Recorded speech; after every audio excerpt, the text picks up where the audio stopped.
My hands were shaking so badly I could barely fold the invitation. The paper was thick and embossed. Polite script thanking the Rothwell family for their generosity.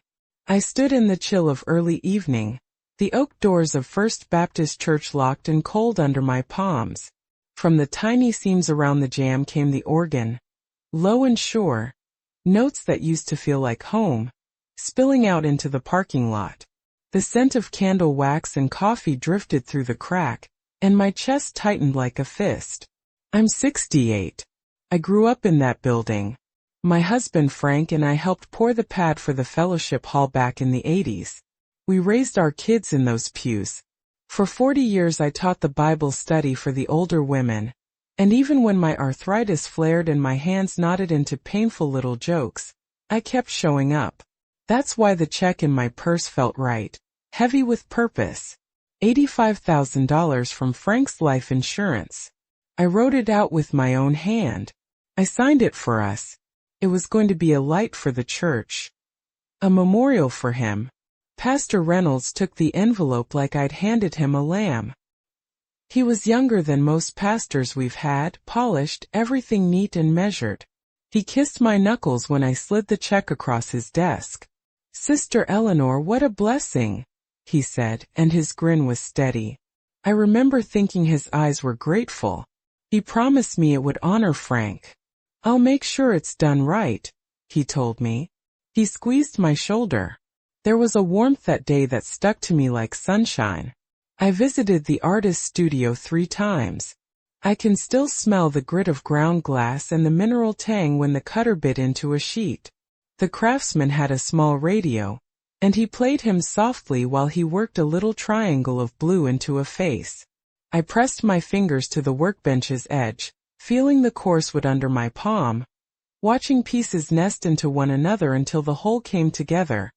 A figure of Christ with arms opened like an invitation. I asked quietly if the artist could tuck Frank's name into the bottom corner, just a little plaque, and Pastor Reynolds said, "I'll take care of that, personally." Then the language started to change. In prayer meetings and bulletin notes the pastor began to refer to anonymous benefactors and community partners. On the church board he spoke of the window as our vision.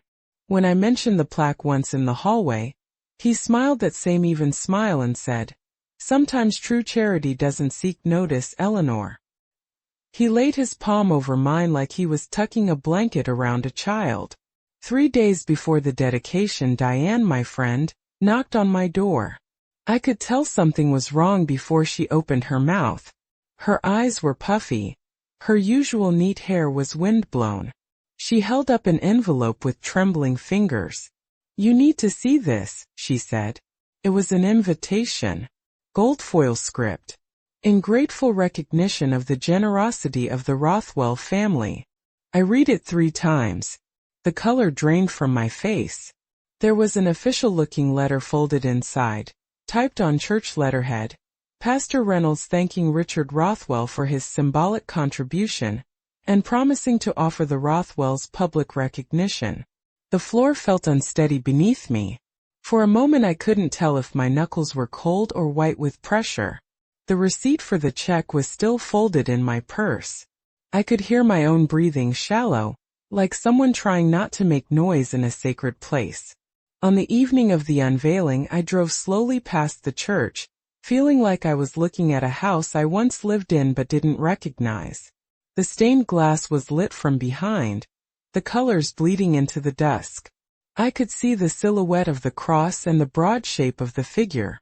Cars with shiny wool rims and expensive coats pulled into the lot. The Rothwells stepped out in a careful way, holding champagne flutes. I walked to the front doors and reached out. A deacon put his hand up before I could find the handle.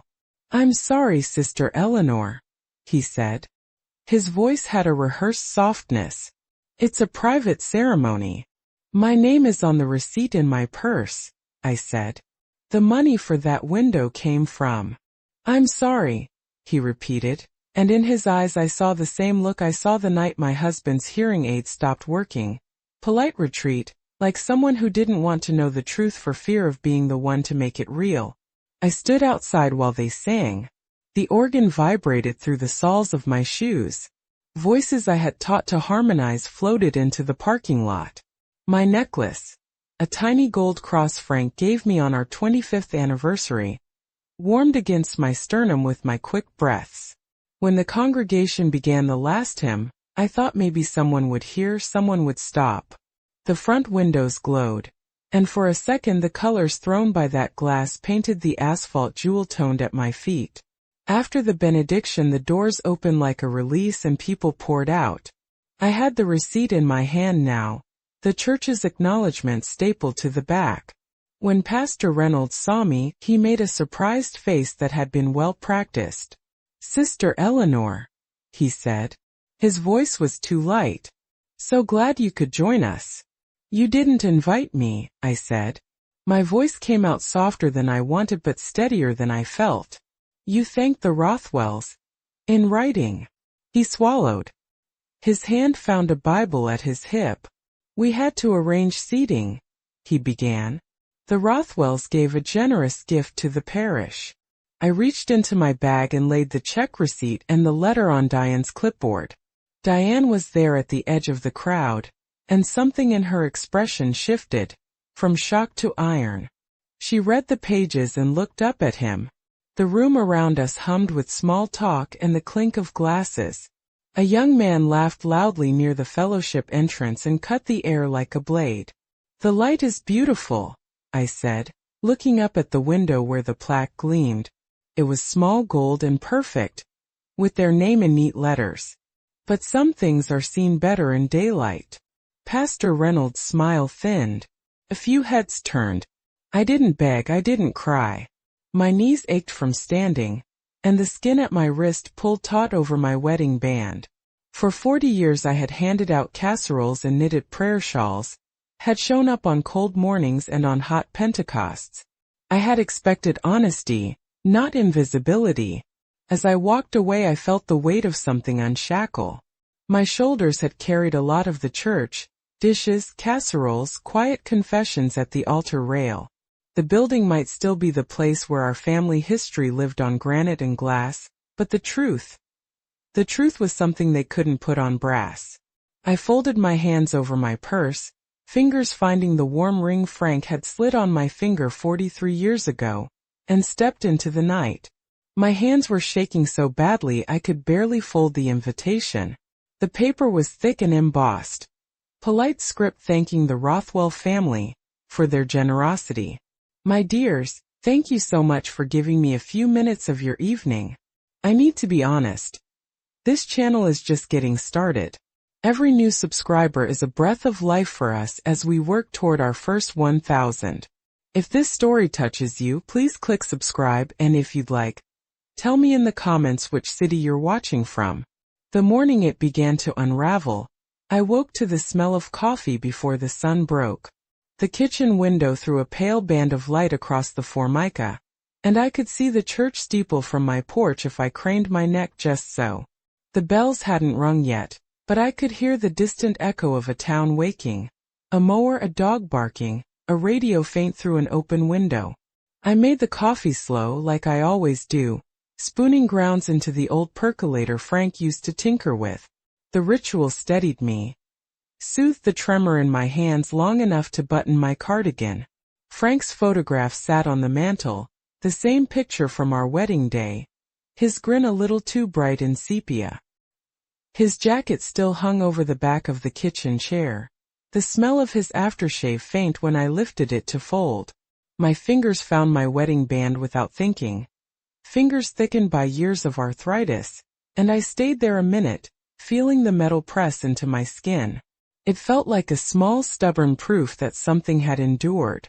I am 68. People in town call me Sister Eleanor in the grocery store and at the post office. For 40 years that church has been how I keep measure of time. Baptisms, potlucks, funerals, the slow changing of faces in pews. I ran the Wednesday night dinners until my hands wouldn't carry the pots without help. I taught the Bible study for the older women. I ironed the altar cloths. I knitted prayer shawls while we held hands at the back of the sanctuary. The empty pew with the faded hymn book in A week before the dedication, I went to the artist's studio. The place smelled of dust and something sharp: ground glass, copper, and a little coffee. He had a radio playing hymns low, and the light over his bench made the glass pieces glow like jewels.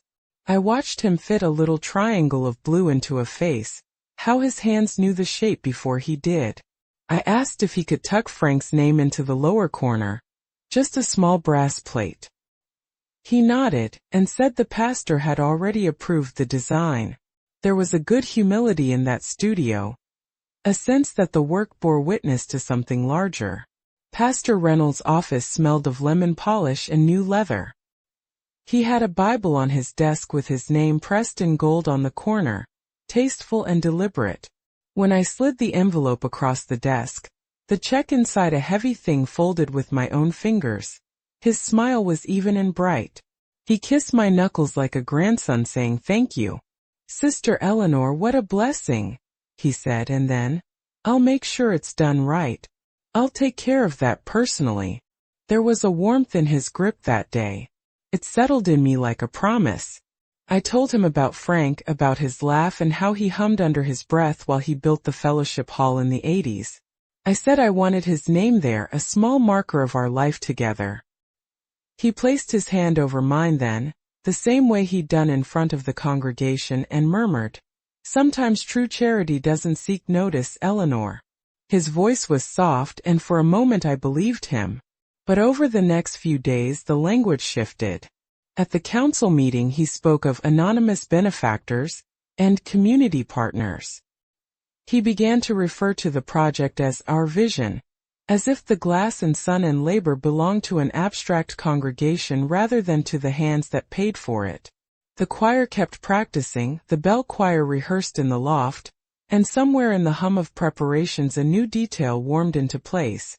A brass plaque at the base of the window. I pictured it in my mind, small bronze, my husband's name etched in neat letters.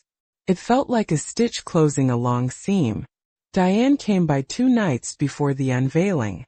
She stood on my porch, breath fogging in the cool air, her hands trembling as she handed me a folded sheet she'd found on the copier. In the kitchen the overhead light made the paper look too crisp, too official. She said it like someone trying to soften a blow. "I thought you should see this." Inside was an invitation embossed with gold, thanking the Rothwell family by name, and a letter from the pastor promising public recognition for the Rothwells' symbolic contribution.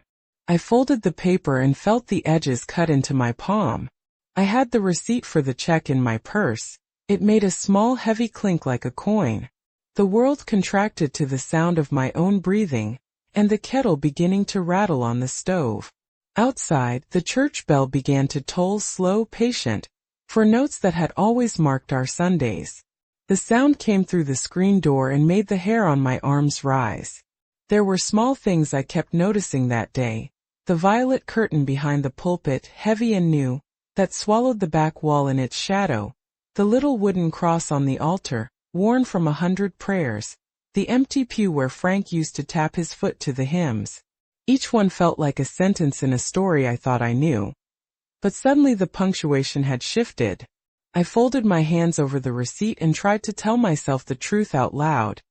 That generosity could be hidden, that gratitude could be redirected, and that sometimes the light they set in glass would shine for others while the name you loved was left off the brass. I made more coffee. I smoothed the blue dress I planned to wear for the dinner, fingers lingering on the knit of the cardigan Frank used to like. The house hummed with ordinary sounds. The refrigerator, a truck down the street, the faint strains of a hymn from somewhere beyond the map of our block. And in the middle of it, with the paper warm in my hands, I felt a kind of quiet resolve settle over me, like a warm shawl against a sudden evening chill. The night the truth hit me, the oak doors of First Baptist felt like the last barrier between 2 lives. I stood with the invitation in my hand, the Rothwell's name in flowing gold, and the breeze that came off the parking lot made the paper tremble. My fingers were raw around it. My joints ached in that old familiar way, like a warning. I could feel the cold of the door through the grooves in the wood. A smooth, indifferent cold that mirrored something else inside me. From the seams there came the organ, low notes that rolled like a slow tide. I used to sing under that sound. I used to lead the alto section, tapping my foot on the hymn number. Tonight the music passed under the door and through me, as if it belonged to someone else. The scent of candle wax and coffee threaded out, and for a moment I closed my eyes and let it take me back, to casseroles cooling on the counter, to Frank's coat over the chair, to the way our family's name had sat in those pews for decades. Then Diane's envelope slid out of my hand and into mine like a small dangerous thing. Her face had been pale when she gave it to me, and I saw she'd been holding her breath. "I found it on the copier," she'd said. The words on that letter were precise and legal in their calm. Pastor Reynolds thanking the Rothwells, promising them public recognition. Symbolic contribution, it read. The church letterhead looked wrong to me, like a suit on a man who'd been made for Sunday casuals. My breath came in short little pulls. My knuckles turned white around the invitation. I felt a cold sweat along my spine. For a second I couldn't tell if the world had tilted or my knees had given out. All those years of showing up, the Wednesday meals, the prayer shawls, the knitting with hands that don't always obey me, flashed through my mind like photos that don't quite fit together anymore. I reached for the receipt folded in my purse, fingers finding the paper as if it were a lifeline. I went back to the church that evening because some small part of me hoped it was a mistake. Maybe a name had been misplaced. Maybe a clerical mix-up. Maybe Pastor Reynolds would smile that same well-practiced smile and take my hand and say, "Sister Eleanor, you know I'd never," and everything would be as it had been. The deacon stopped me before I could even touch the handle. "I'm sorry, Sister Eleanor," he said. His voice was soft and rehearsed. The way he looked at me was the same look you see when someone does not want to make a decision that would change the room. "It's a private ceremony." Private. The word stuck in my throat like a dry crumb. I could feel my pulse under the skin at my wrist, quick and thin. "I paid for that window. The check." My voice tightened and then steadied, because I had kept my voice steady my whole life for others. I am not used to shouting. I am used to tending. He stepped closer, as if proximity could erase the history that sat in my purse. We had to arrange seating. The Rothwells. The organ swelled inside. Hymns swam through the cracks. I could hear voices, my choir, singing words I had taught them. It was mad-making. The ring Frank slid on my finger 43 years ago ached against my skin. My hands, arthritic and sure in their small tasks, trembled. I felt a tightness build behind my breastbone, like someone had wrapped a cord around my ribs. Then Pastor Reynolds appeared at the doors, all neatness and silk and the Bible with his name pressed on the corner. He looked at me with that measured surprise, the one he must have practiced in his head. "Sister Eleanor," he said, light, as if the word could be an invitation. "You didn't invite me," I answered. It was softer than I wanted, but sharp enough to cut through the low hum of celebration. "You thanked the Rothwells in writing." He blinked. For a half-step his control wavered. He reached for the familiar line about charity and humility, about how light is not the same as recognition. "Sometimes true charity doesn't seek notice, Eleanor," he said, offering the same hand he used to lay over mine in the office. His palm was cool and steady. The words were a gentle hand over a wound, but the paper in my purse had weight. The receipt rattled like a small bell when I took it out. Diane appeared next to me then, like a steady presence at the edge of a storm. Her face had gone from surprise to something else. Not anger exactly, but a hardening that made her eyes steel. She took the documents from me without ceremony and read them once, twice. Her lips pressed together. The clipboard under her arm became a small altar for truth. Around us people laughed and clinked glasses. The Rothwells moved with the ease of people who have always been acknowledged. Their champagne flutes caught the light. Their smiles were bright as coins. The new stained glass threw colors over the foyer. painting the steps with jewel tones that made everything look ordained. I found the plaque at the base with my eyes before. There was a silence like a held breath. Pastor Reynolds' smile thinned. A few heads turned. Diane handed the papers to one of the elders, and you could see the story start to rearrange itself in people's faces. I didn't demand anything. I didn't ask for absolution. I simply stood there, anchored by the past and the truth in my palm, and decided that night not to let my name be stolen by a polished tongue and a velvet handshake. When I walked away, my knees protested, and the twilight folded around me. The colors of the glass followed me out into the parking lot for one heartbeat, then faded. I kept my chin up. I kept my hands intertwined over my purse. For 40 years I had built this little kingdom of casseroles and prayers. I was leaving it that night, but I carried the truth with me. That, I realized, was something no brass plate could ever take away. The papers felt heavier in my hands than they had in my purse. The receipt's edge dug into my thumb. I watched Diane fold the letter from Pastor Reynolds as if she were closing a small wound. Her breath came out in a long, soft exhale. Around us the fellowship hall hummed, voices, the clink of glass, a laugh that sounded like it belonged to someone else. Pastor Reynolds stepped closer, the hem of his suit whispering over the floor. He kept his Bible in one hand like a shield. Up close I could see the cheap sheen of polish on his shoes, and the way his watch caught the light when he shifted. His smile was practiced. "Sister Eleanor," he said, the words smooth as the front of a hymn book. "I'm so sorry you feel." "I don't feel," I interrupted. "I have a receipt." My voice was small but steady. My knuckles whitened again around the paper. "I have the check number. I signed it with my name. I gave it to you." He opened his mouth, closed it, and then tried the quiet line he'd used before. "Sometimes it's better for the ministry when we highlight families who can inspire others." His answer landed like silk draped over a cracked cup. Diane didn't look away. She set the papers on a clipboard and tapped the corner with a nail. Her eyes were wet but hard. "You promised me," I said. "You promised you'd put Frank's name in the corner. You said you would personally see to it." There was a flicker, only a flicker across his face. A brief ungluing of that smooth veneer. He swallowed. His fingers curved around the Bible's spine like he was holding himself together. "We decided on a donor recognition plan," he said, careful. "It's part of stewardship. The Rothwell's support has opened other doors." "You put their name on the brass," I said. The words were small, precise. "You wrote them thank you letters on church letterhead. You called it public recognition. That's not stewardship, Pastor.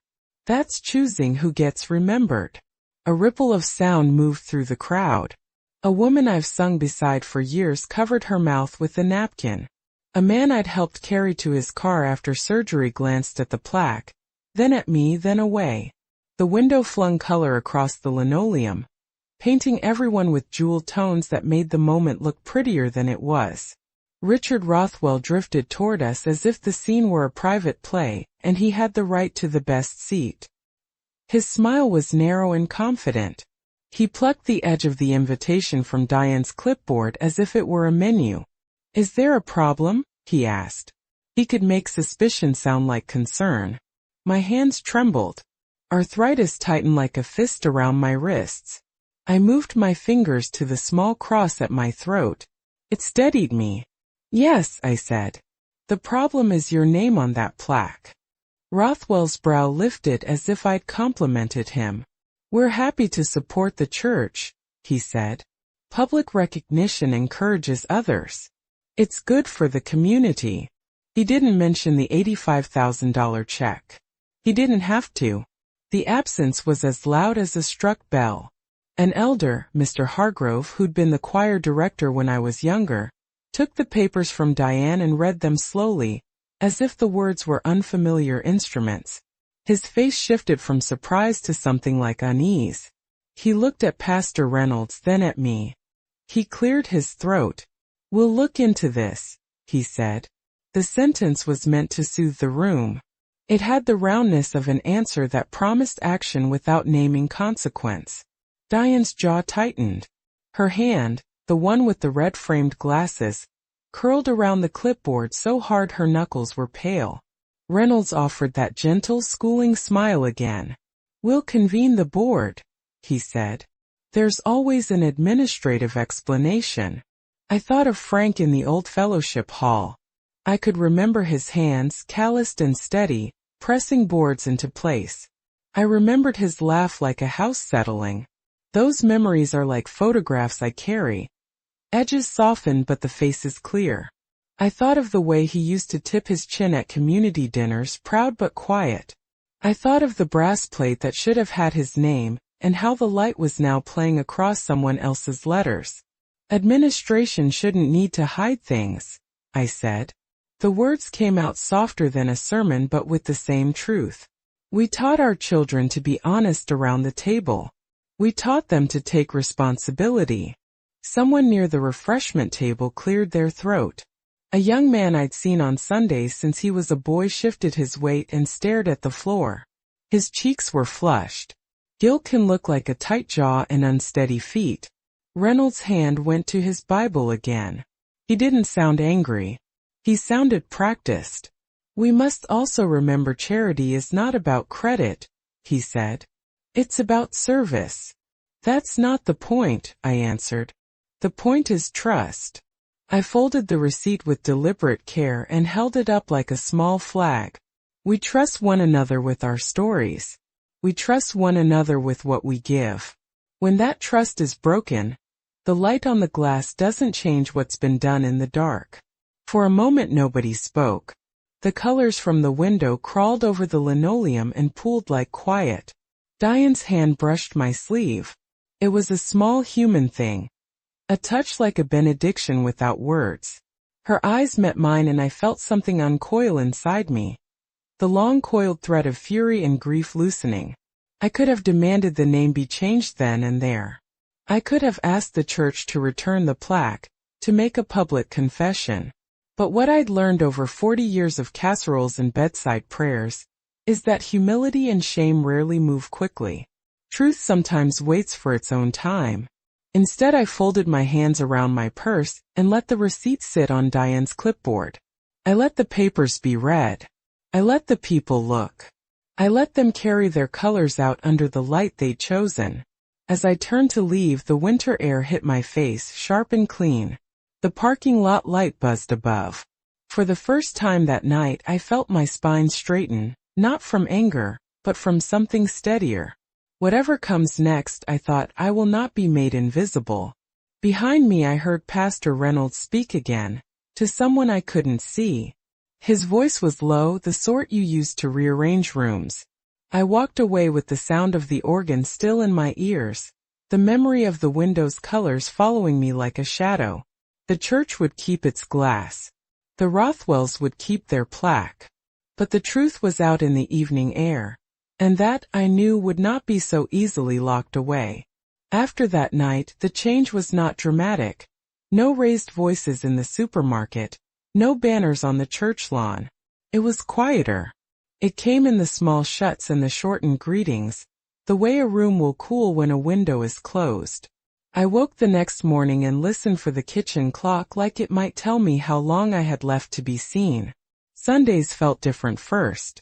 The pew where Frank and I had always sat was filled by someone else before I could get there. A woman I'd knit with for years slid into the aisle and pretended she didn't notice me. Her hands folded as if holding a secret prayer, and not the pattern of our friendship. The choir file, my name on the roster, was moved down a notch. Little careful shifts, as if they were arranging furniture to make room for a new life without me. Someone told me later that the pastor preached about humility that week. He spoke of serving without expectation, of how the best gifts are those given with no thought of repayment. His words landed like soft petals. They smelled good. They settled onto people like fall leaves. Nobody said my name. Nobody asked if the petals might have been scattered with a different intention. People began to look away when I passed. The deli counter at Miller's used to be where we traded mini-sermons and recipes. Now the owner would lift his chin when I came in. The hardest were the eyes that did not hold mine. Mrs. Campbell from the quilting circle would cross the fellowship room and pretend she hadn't seen me standing by the coffee urn. "Oh, Eleanor," she'd say from a distance, a voice that tried to be warm but landed thin. She called me dear, in that way you say a name you can't quite claim anymore. The teenagers who once waved from the choir loft now dropped their heads when our paths crossed, their phones a small shield between us. I noticed more things after that: chairs reserved at functions, calendars where my name no longer appeared.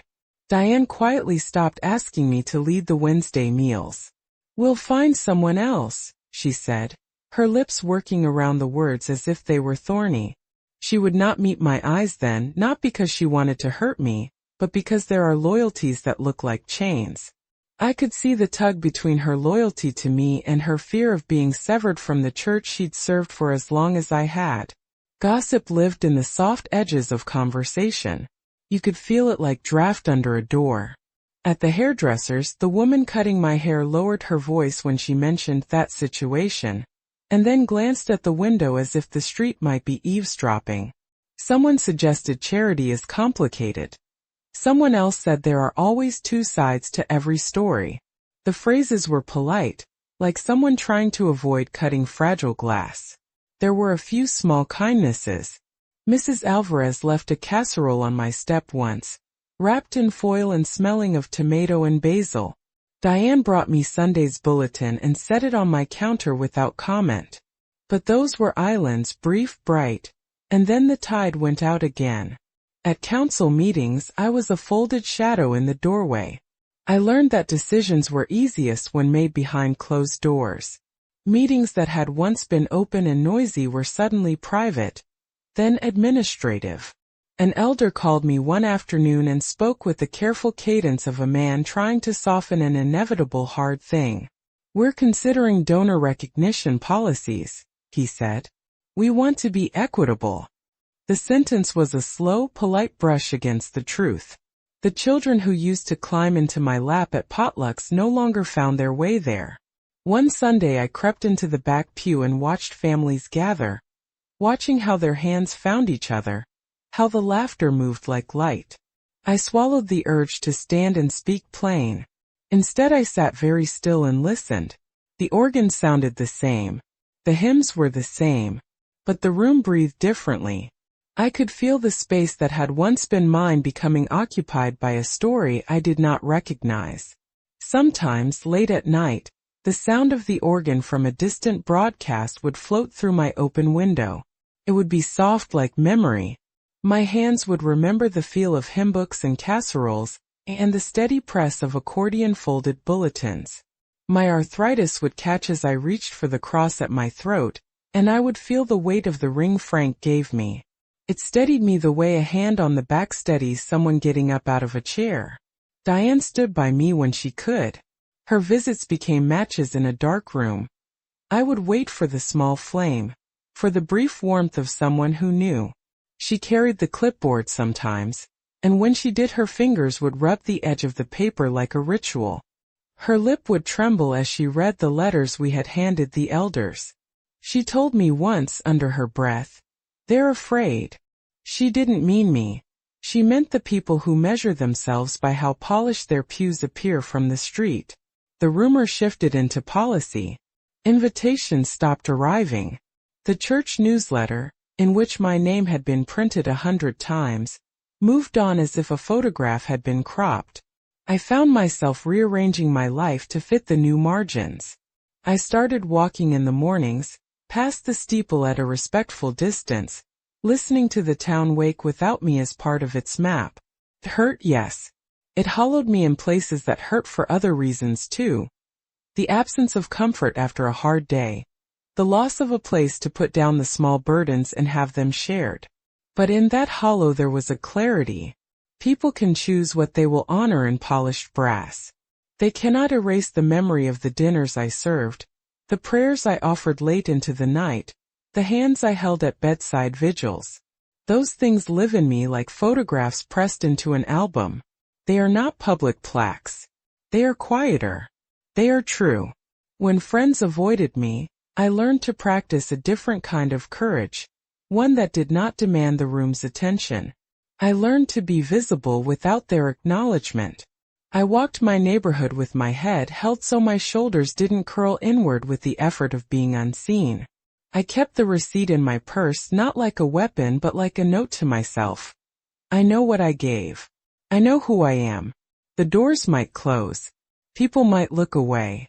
But under the ordinary light of day, in the small honest interactions that remained, the truth still sat like sunlight on the windowsill.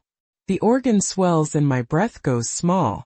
The hymn vibrates through the floorboards and into the soles of my shoes, the sound a muscle memory that used to hold me upright. It's louder than my pulse. The pulpit smells of lemon polish and old wood. Clean, but the wood has that hollow smell old houses have, the kind that keeps secrets. Candlelight flickers along the aisle. Someone laughs too loudly near the fellowship entrance. Glass catches the light. The brass plaque at the base of the window gleams like a small sun. My hands are clasped around the receipt. My fingers know the texture of that paper better than I do sometimes, how it folds, how the ink sits. They're knotted with arthritis, the joints swollen and sure, but I hold the paper like a prayer. I press my wedding band until it warms against my skin. I count my breaths. In out. I tell myself to keep my voice steady.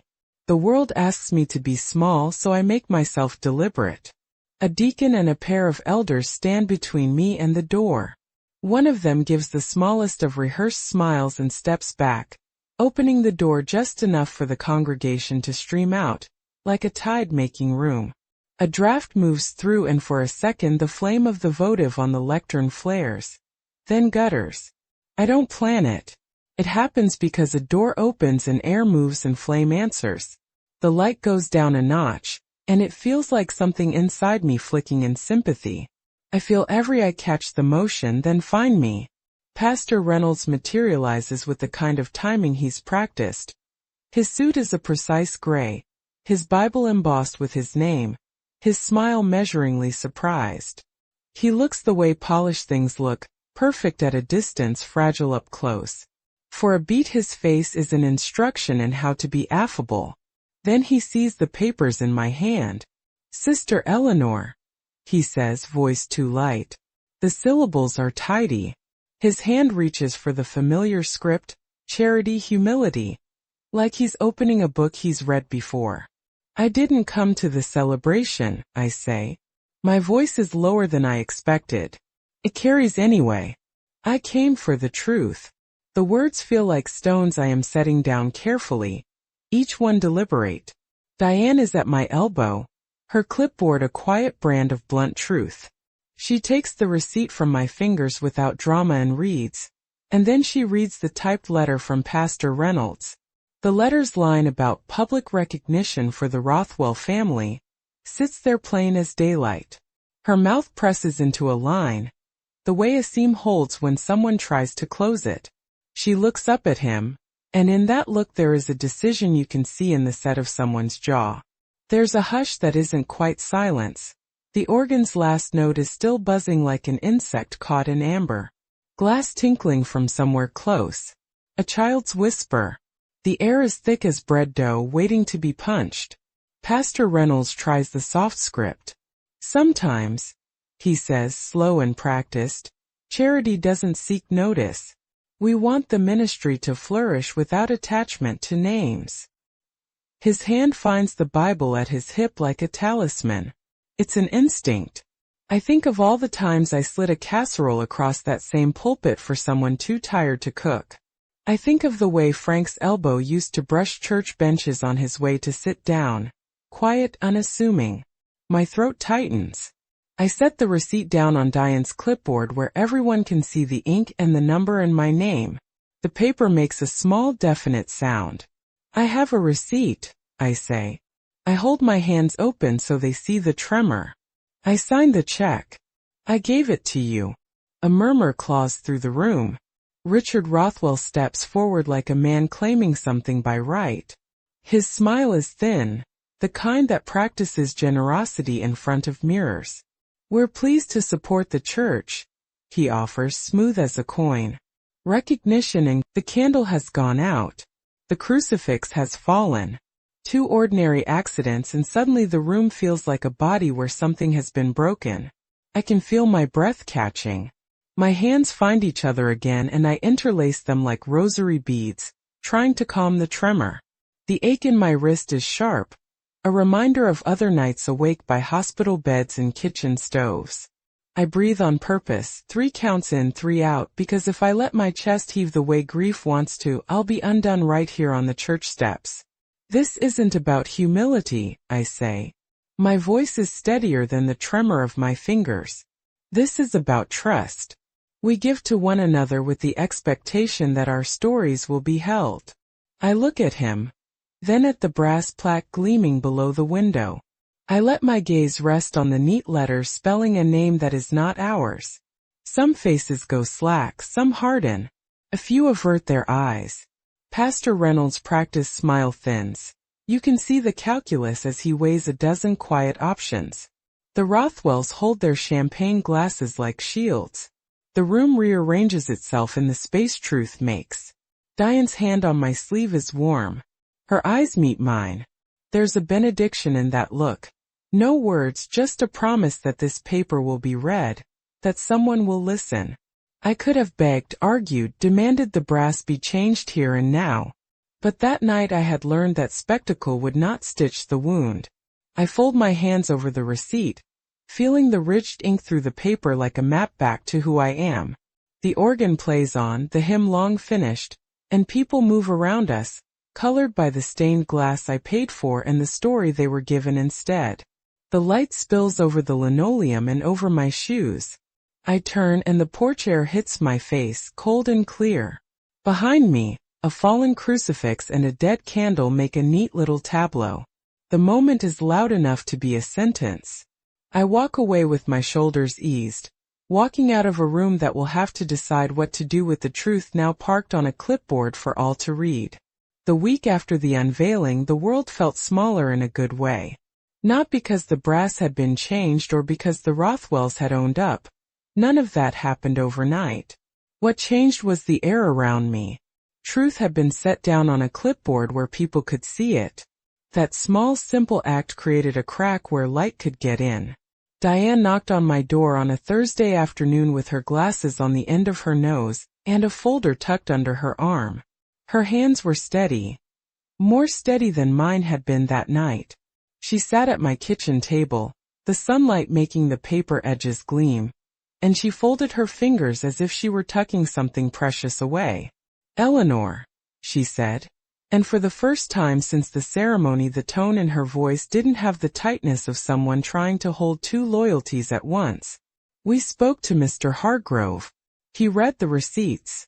He took it to the board." The words landed like something warm. My chest loosened a fraction.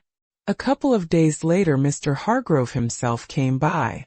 He's an older man with a voice that remembers when the choir was the loudest thing in the room. He smelled faintly of talc and pipe tobacco. He didn't hurry to sit. He placed a type sheet on my table, the minutes of a board meeting, like a small, slow offering. "We found the receipt," he said. "We found Pastor Reynolds' letter. It was improper. We asked for a correction." He didn't promise the moon. The language he used was careful. Institutions speak measured so they won't splinter. But he said the word apology, and even that sounded like relief in his mouth. "You don't have to do this for us," I said, because the thing that surprised me was how much I wanted to make it small for everyone else. I wanted dignity, not a spectacle. He shook his head. "No, this is on us. You and Frank gave to the church. We let that be hidden. We won't sweep that away." What they offered wasn't an immediate brass replacement.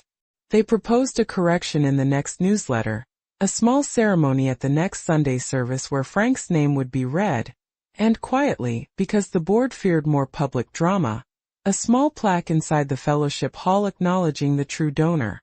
It wasn't grandeur. It was acknowledgement. It was truth made official. When I walked into the sanctuary that next Sunday, it felt different. The pews still held familiar faces that tried, often clumsily, to look like nothing had changed. But up front, during the announcements, Mr. Hargrove cleared his throat. His voice, steady and human, said Frank's name. He told, without flourishes, that the window had been funded in memory of Frank Thompson, and that the church owed Eleanor an apology for how it had been handled. I felt the air move through the room. A few eyes in the congregation met mine and didn't look away. It's a small thing to be seen, and I had missed it in ways I didn't know I could. A young man from the choir, one I've watched grow up, came and took my hand after service. His fingers were dirty from his job at the garage, and he looked embarrassed in the way honest people do when they've been complicit by silence. "I'm sorry, Sister Eleanor," he said. "We should have listened sooner. We didn't make headlines. Nobody marched down the main street.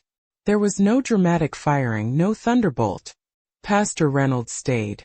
There were meetings and quiet words and a board that had to decide how to hold a man and a mistake at the same time. That's how these things fold. Not with lightning, but with lists of duties and minutes and the slow, blunt work of people deciding what to do with the truth. What gave me the real peace wasn't the words in a newsletter.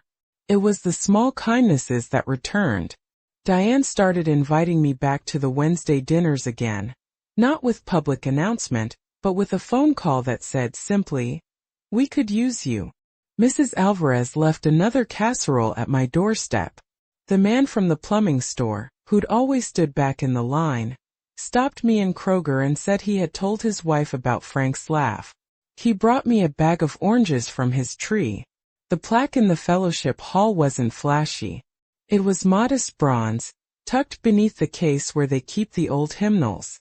It bore Frank's name and the date, and beside it, in smaller letters, my own. It caught the light in the mornings and made a clean strip across the floor. Nothing like the stained glass glow that had first called me there, but honest and steady. The final relief came not from any board resolution but from a small, unplanned moment. A child, maybe 7, wandered from the Sunday school and peered at the plaque. She, tilting her head, read the letters aloud like a discovery. Frank Thompson and Eleanor Thompson. Then she clapped her hands and ran back to play. No one noticed the way her simple reading stitched something back together. Children do that, name things and make them true again. On my porch that evening, the ring Frank slid onto my finger years ago warmed under my palm as I held my tea. The arthritis flared, but my shoulders were looser. I could feel the depth of the years, 40 years of casseroles, of knitted prayer shawls, of late-night bedside vigils. Those things hadn't needed brass to be true. But seeing Frank's name in print, hearing it said out loud in that sanctuary, felt like the world matching what I had always known. I never wanted to make enemies. I wanted to be seen. The light had been shifted not by one magic moment, but by a string of small truths. A receipt tucked in a purse, a letter left out on a copier, a friend who chose to read, an elder who chose to listen. That's how the wrong was undone, slowly in plain daylight, with ordinary people doing the hard work of honesty. As I closed the door that night, the neighborhood quiet wrapped around me. The stained glass over the church glowed a little from the streetlight across the way. For a long time I watched the colors move across the pavement and thought about what a light is for. Not for credit, I decided, but for seeing. For making sure names are kept where they belong. I walked to my window and looked at Frank's picture on the mantel. "You'd smile at this," I said aloud. My voice was small, and the night held it like a blanket. Then I made the tea, set my cup on the saucer, and let the house be quiet and true. The next Sunday the pew was empty when I walked in. Not because anyone had pushed me out. The space simply had been filled with someone else's life while mine had been rearranging. The hymnals were still lined, the cushions pressed in neat rows, and the light from the stained glass slid across the aisle in jewel tones like nothing had happened at all. For a heartbeat I let that color fall on my hands. It warmed the knuckles that held my wedding band. I sat for a while, listening to the organ warm up the way a body warms to movement. The sound was the same as always, but the room had a different humidity to it. Less the steam of comfort and more the... Not everything returned to how it had been. Some faces still looked away. A few doors stayed slightly ajar.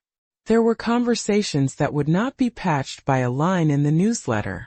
But there were also small, ordinary things that came back like migrating birds.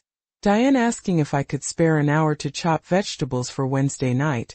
Mrs. Alvarez dropping a casserole on my porch without fuss. The young mechanic from the choir catching my eye and saying plain, "We're sorry, Sister Eleanor." Those things were slower than headlines, quieter than an apology, but they carried weight. I keep the receipt folded in an inside pocket of my purse. Sometimes when my hands ache I take it out and smooth it between my fingers. It's the same paper, the ink, the dent where the pen pressed, and it feels less like a weapon now and more like a map.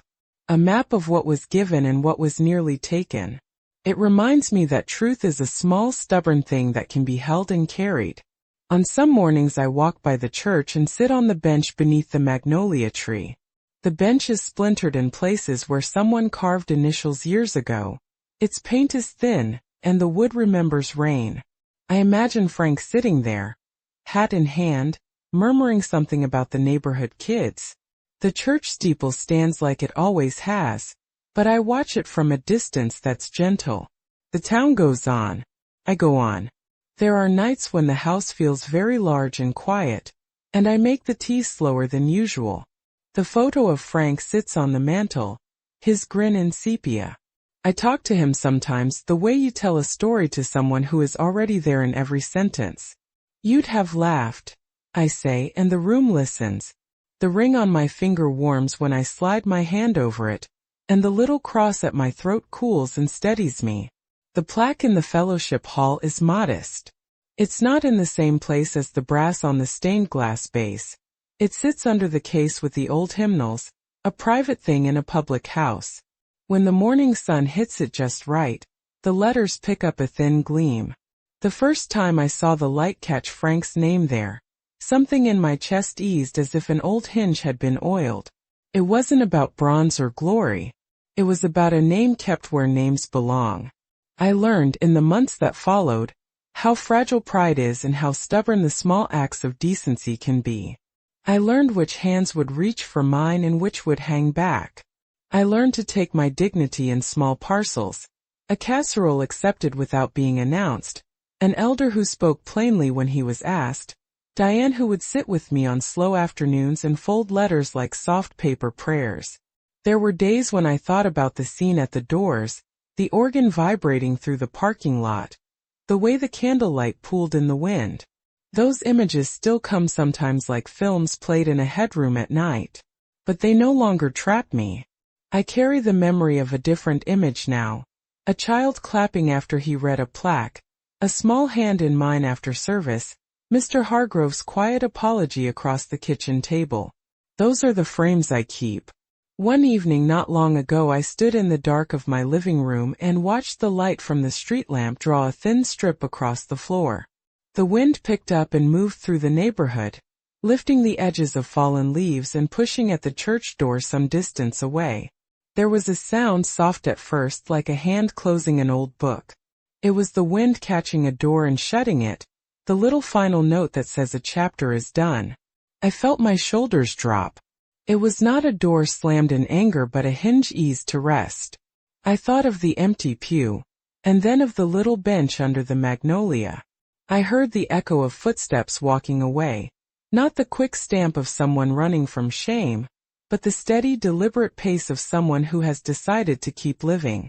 My feet moved toward the kitchen, toward the kettle I've had since before Frank's hair went gray. I put the kettle on, set my hands to the work of making tea, and watched the steam rise, small invisible proof that warmth can come back. The wind closed the church door in the distance, and in the hush that followed I heard my own breath and the slow, sure ticking of the clock. Outside, the colors from the stained glass slid over the sidewalk for a moment longer, and then faded with the sun. Inside, I settled into my chair with the cup warming my palms. The house was quiet and true. The world outside kept turning. Names kept being said. And I felt a kind of peace settle over my shoulders like a shawl. The bench remains empty sometimes. That is fine. Some places are rooms you leave. Some are rooms you keep in your bones. I will carry Frank's name in both the quiet and the light. And when the wind moves through once more and the door closes behind me, the sound will not be an ending. It will be the simple, clear note that says, "This has ended and now begins what comes next." The nights are quieter now, but not empty. There is a different kind of sound in the house, not the steady hum of being assumed, but the soft patter of ordinary life that doesn't demand proof. The kettle sings. The clock clicks. I make the tea the way Frank used to like it, a little too strong, and the steam lifts like a small benediction. My hands still ache. My fingers still fumble with the clasp of the teapot. But when I press the warm cup to my palms, there is a steadiness I didn't have that first week after the unveiling. A sort of hard-won calm that sits under everything. People started to come back in small ways. Not all of them. Some faces still slide away when I pass. Some pews are occupied by others. But there are returns that mean more than applause. Diane brings the bulletin without explanation and sits with me at the kitchen table until the light moves across the linoleum. Mrs. Alvarez leaves a casserole now and then, and when I open the door there is never a question, only the smell of garlic and basil like a promise. The young mechanic from the choir stopped by with a bag of oranges from his tree. He stood on the porch, hands in his pockets like a man apologizing in a language he didn't know how to translate. "We should have listened," he said. His eyes were honest. That was enough. The plaque in the fellowship hall is modest. They kept it away from the brass at the base of the window, where the spotlight of ceremony lives. They put it under the case with the hymnals, as if the church finally remembered that some honors are meant for the quiet corners. It reads Frank Thompson and then my name beside his. The letters catch sunlight in the morning and cut a strip of brightness across the floor.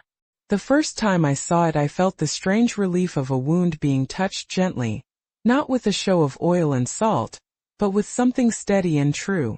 Not everything was fixed by that small brass plate. Pastor Reynolds stayed.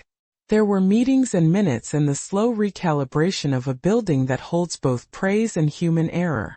Some people offered excuses that sounded like rehearsed prayers. Some chose to look away forever. Churches are communities of people, and people are fragile. I learned that forgiveness is not automatic. It is a practice. It is something you either decide to do or you do not. The receipt lives in my purse, folded neatly in an inside pocket. Sometimes I take it out and smooth the corners with my thumb. The paper is ordinary, ink numbers a name I recognize. It is not a weapon. It is a map. It tells me where I walked and what I carried. It reminds me that giving is not only about what you leave behind in brass or in programs, but about the shape of your life when no one is watching. There were nights when I worried. Had I made a spectacle? Had I fractured something precious? But then a child from Sunday school wandered into the fellowship hall, bent down, and read the small plaque aloud like a discovery. "Frank Thompson and Eleanor Thompson," she said and clapped, delighted as if she'd found buried treasure. No one made a show of it. No one needed to. That small voice stitched something back together for me in a way that speeches never could. I still walk past the church. I sit on the bench under the magnolia sometimes in the cool mornings and let the steeple's shadow cross the sidewalk. The bench is splintered in places where people carved initials decades ago. It smells faintly of sun and rain. I imagine Frank there, hat tilted, hands folded, watching kids cross the street. The stained glass glows at certain hours, jewel bright, and the colors spill like memory across the pavement. The light is beautiful. It always was meant to be. There is a lesson I hold now that I did not know I would need. The difference between being honored and being remembered. The polished plaque at a dedication asks for one thing. Memory does another. Memory keeps the small axe. Casseroles slid through a kitchen door. Hands held by an altar rail. Bedsides warmed late into the night. Those things don't need brass. They live in the way my fingers remember to fix a blanket, in the way my voice remembers hymns my mother taught me, in the way my heart knows Frank's laugh in the shade. The truth had a way of making its own path. It wasn't loud. It was not a headline. It was a child reading a plaque, a casserole on a stoop, the measured voice of an elder saying a name out loud in a Sunday morning announcement. Those small acts turned into a steadying current. At night I still talk to Frank. I make the tea he liked and say the things you say to someone who has been your housemate for 40 years. You'd have laughed. I tell him about the soap and the small rebellions. Sometimes I laugh and the sound fills the kitchen like a lamp being lit. Sometimes I cry. Both are part of the same light. If I had learned one thing in all of this, it is that honor can be stolen but memory cannot be erased. Not if you keep tending it. I do not need a brass plate to know who I am. I have recipes in my hands and hymns in my mouth and a ring that warms when I press my thumb against it. The town may set its plaques where it pleases, but the truth sits quiet in the house and in the hearts of those who saw. There are doors you step through and doors you close gently behind you. I closed one that night, but I kept the light. And that is enough. If you've made it this far, thank you from the bottom of my heart for staying until the end. If you feel it in your heart, please subscribe so you won't miss the next stories, and keep walking with me by watching the other videos I've prepared with care. And please, share in the comments what you thought of my testimony. I will read every word.